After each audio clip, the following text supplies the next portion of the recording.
झारखंड प्रदेश Congress committee के तत्वावधान में 16 अप्रैल को राज्यव्यापी चल रहे जय भारत सत्याग्रह यात्रा का समापन राजधानी रांची के पुराने विधानसभा मैदान में जनसभा के साथ संपन्न हुआ। कार्यक्रम में झारखंड प्रभारी अविनाश पांडे, प्रदेश अध्यक्ष राजेश ठाकुर, कांग्रेस विधायक दल के नेता आलमगीर आलम, पूर्व केंद्रीय मंत्री सुबोध कांत सहाय सहित प्रदेश कांग्रेस के मंत्री एवं विधायक गण सम्मिलित हुए। उपस्थित जनसभा को संबोधित करते हुए कांग्रेस झारखंड प्रभारी ने कहा कि प्रदेश कांग्रेस के सभी आला नेता और कांग्रेस जन ने राहुल गांधी के द्वारा चलाए गए पूर्व देश भर में जय भारत सत्याग्रह के तहत प्रदेश में जिस प्रकार से 2400 जिलों के प्रखंड, गांव, कस्बे स्तर तक भ्रमण करते हुए जन समर्थन जुटाया है और वर्तमान समय में व्याप्त जन उपयोगी समस्याओं से आम जनों के बीच रूबरू कराया है, जिससे सत्याग्रह कार्यक्रम पूरी तरह से सफल देखा जा रहा है, क्योंकि जनता खुद इस यात्रा का पूर्ण समर्थन करती दिखी है। और आगे क्या कुछ कहा, देखिए हमारे इस खास रिपोर्ट में। ये चुनावी सभा नहीं है, ये सत्याग्रह का सभा है, ये चिंतन मनन करने का सभा है। एक आजादी की लड़ाई महात्मा गांधी के नेतृत्व में लड़े, दूसरी आजादी की लड़ाई यहाँ पर झारखंड प्रदेश में, पूरे देश में आदरणीय राहुल गांधी, आदरणीय मल्लिकार्जुन खड़गे साहब और इस प्रदेश में आदरणीय अविनाश पांडे जी, आदरणीय राजेश ठाकुर के नेतृत्व में ये लड़ाई हम लोग लड़ने जा रहे हैं। ये आजादी की लड़ाई लड़ने जा रहे हैं, दूसरी आजादी की लड़ाई लड़ने जा रहे हैं। क्योंकि आप सभी लोगों को हमारे वक्ताओं ने बता दिया कि आज देश का क्या हालात है। महंगाई से संबंधित कहे, किसान का मामला बोले महंगाई आसमान छू रही है, किताब कॉपी से लेकर तमाम चीज का दाम बढ़ते चला जा रहा है, किसान का स्थिति वही है, हल है, रोजगार नहीं मिल रही है, तमाम चीजें हैं। और इसी के साथ साथ हमारे साथ जो अन्याय हो रहा है, जो चीजें हमारे संवैधानिक अधिकार पर हमला हो रहा है, छेड़छाड़ हो रहा है, हमारा अभिव्यक्ति का स्वतंत्रता समाप्त किया जा रहा है, ये तमाम चीजों को लेकर के आज हम सभी लोग यह देश खतरे में है। इसलिए हम सभी लोग मिल करके इस चीजों को जो हमारे नेतागण अभी आपको बताएंगे, इस बात को जाए और गांव-गांव में प्रखंड से लेकर के पंचायत से लेकर के नीचे बूथ स्तर तक ले जाए, क्योंकि एक बहुत बड़ी लड़ाई है। और आपको मालूम है कि हम जिनके साथ लड़ाई लड़ रहे हैं, भारतीय जनता पार्टी जिस तरह से आपका जादूगरी करती है, जिस तरह अपना शब्दों के जाल में हमको फंसाने का काम करती है, इसलिए हमको बहुत संजीदगी से और बहुत संयमित तरीके से हमको इसको मजबूत होना है। अगर हम गांव में मजबूत होंगे तो निश्चित रूप से हम 2024 में इन लोगों को उखाड़ फेंकेंगे। इसलिए इस बात को आपको इस सत्याग्रह के माध्यम से आप जाएं और लोगों तक बताएं। दूसरी बात मैं कहना चाहूंगा कि 13 दिन से पूरे झारखंड प्रदेश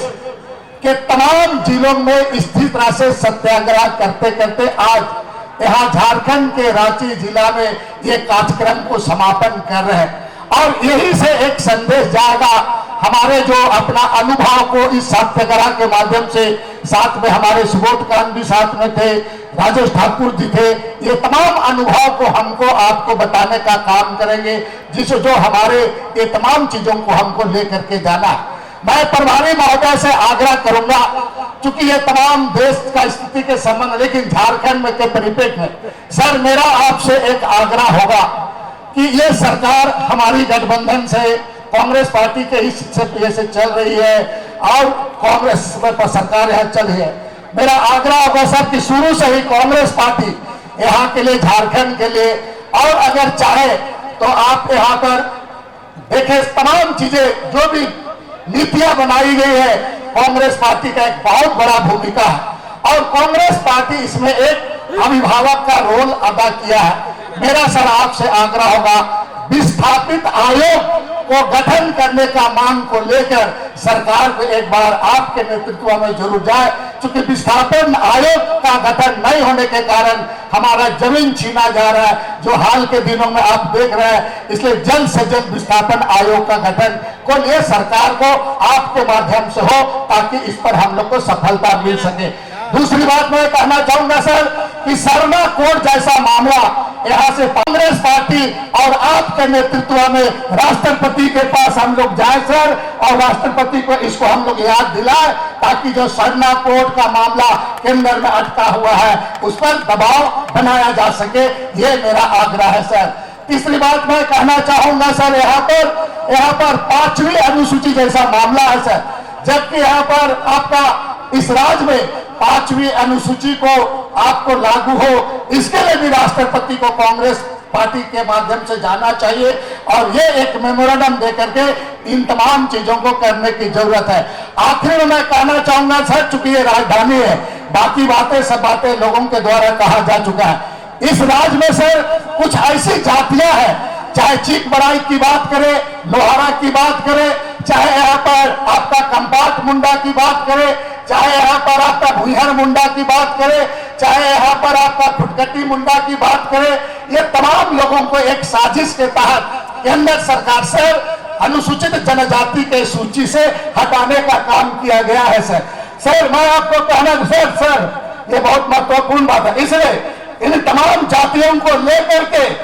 आपको राष्ट्रपति के पास में आपके कांग्रेस पार्टी के अगुवाई में निश्चित रूप से जाना चाहिए, ताकि आने वाले दिन में ये तमाम लोग सर हमारे आपके साथ में इस लड़ाई में खड़ा होंगे और हम निश्चित रूप से जीतेंगे। यही बात को मैं कहने के लिए आया हूं। मैं एक बार आप सभी लोगों से कहूंगा, आप नारा लगाइएगा, राहुल गांधी संघर्ष करो, हम तुम्हारे साथ हैं और लड़ेंगे और जीतेंगे, ये नारा जोर से लगनी चाहिए। राहुल गांधी संघर्ष करो, हमारे साथ है। सभी वक्ताओं को आपने सुना कि मैंने आपको कहा कि आज देश में एक आपातकालीन स्थिति का एहसास पूरे देश की जनता कर रही है और जिस प्रकार से कानून को हाथ में लेकर भले ही कोई कितना बड़ा ही अपराधी क्यों ना हो, लेकिन इस देश में एक न्याय प्रणाली बनी गई है जहां पर माननीय जज सब चीज को सुनकर न्याय देते हैं। अगर इस प्रकार से सरकारों ने और संस्थाओं ने अपने हाथों में ही अगर कानून लेकर और न्याय देना शुरू कर दिया तो आने वाले दिनों में एनार्की होगी, लोगों में न्यायपालिका के ऊपर जो विश्वास है वो हटता जाएगा और निश्चित रूप से लोग अपने आप को ज़्यादा असुरक्षित महसूस करेंगे। कल्याणकारी जितने संस्थाएं हैं, चाहे वो रेलवे हो, बैंक हो, तमाम चीज को फिर से जनता को देने का, महंगाई और बेरोजगारी से लोगों को मुक्त करने का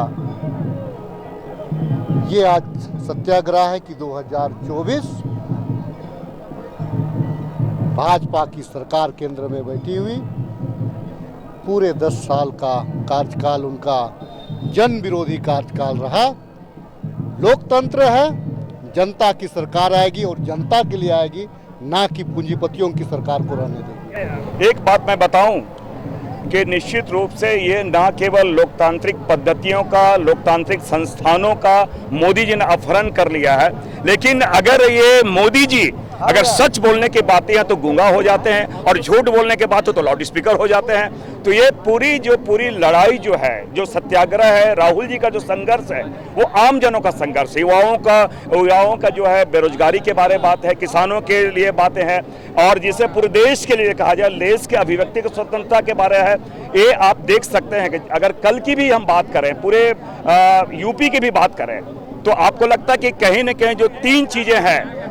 जो कार्यपालिका है, न्यायपालिका और विधायिका है, चेक एंड बैलेंस की बातें हैं, लोकतंत्र के 3 स्तंभ है। लेकिन जिस तरह से सारी चीजों को मिला दी जाती है और ये कहा जाए कि कहीं न कहीं संविधान की पूरी प्रक्रियाओं का हनन कर रही है और ये कह सकते हैं कि कांग्रेस ने जो बीड़ा उठाया है ये आने वाले समय में निश्चित रूप से सफल होंगे। और इसलिए मैं दावे के साथ कह रहा हूँ कि भारत में अगर ऋग्वेद के टाइम में उठा ले तो उसमें भी गण की बात करते हैं, तो जमहूरियत की बात करें, लोकतंत्र की बात करें, डेमोक्रेसी की बात करें, वो पहले भी थी, आज भी, आगे भी रही है। ये अलग बात है, सत्य में थोड़ा समय लगता है लेकिन सत्य कभी पराजित नहीं होता है। रांची से श्रेयोशी की रिपोर्ट।